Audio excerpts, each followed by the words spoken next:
Good afternoon. Welcome to the Midday Mull for Thursday, the 20th of February. Reading through Luke's Gospel with McShane, we read chapter 6, the Sermon on the Plain, similar to Matthew's Sermon on the Mount.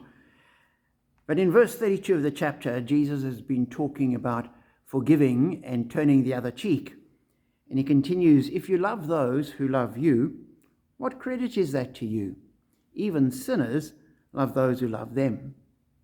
And if you do good to those who are good to you, what credit is that to you? Even sinners do that. And if you lend to those from whom you expect repayment, what credit is that to you? Even sinners lend to sinners, expecting to be repaid in full." Another way that I'm thinking, here Jesus is challenging us to look at the world around us and recognize that we should be different. We shouldn't be the same as the sinners around us and the way they live. We should live at a higher level. We should be unusual. We should stand out because we are loving and generous and forgiving.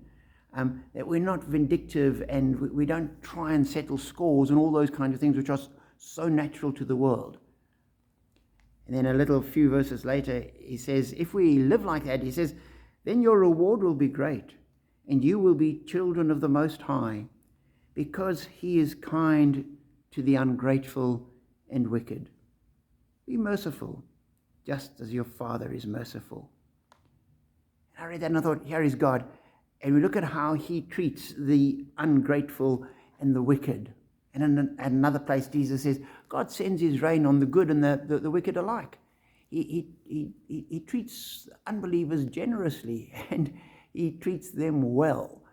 And we ought to be the same. If we're looking to God, we should be modeling ourselves on the way he deals with people, and we should deal with people in the same way. And we recognize if he can tolerate and love and accept and let be people who are wicked and selfish and manipulative and all those kind of things, we can as well. And we do this not because they're getting away with it. We do this because we recognize we live in an eternal dimension, and at some point there will be an accounting. At the greater size, wrongs will be made right when Jesus is King. And so we know we don't have to worry about it today. We can live with a generous abandon and just say it doesn't really matter if people around me are ripping me off slightly and I try to get even and I can't get even and I get caught up in it and I become bitter and twisted. It's not worth it.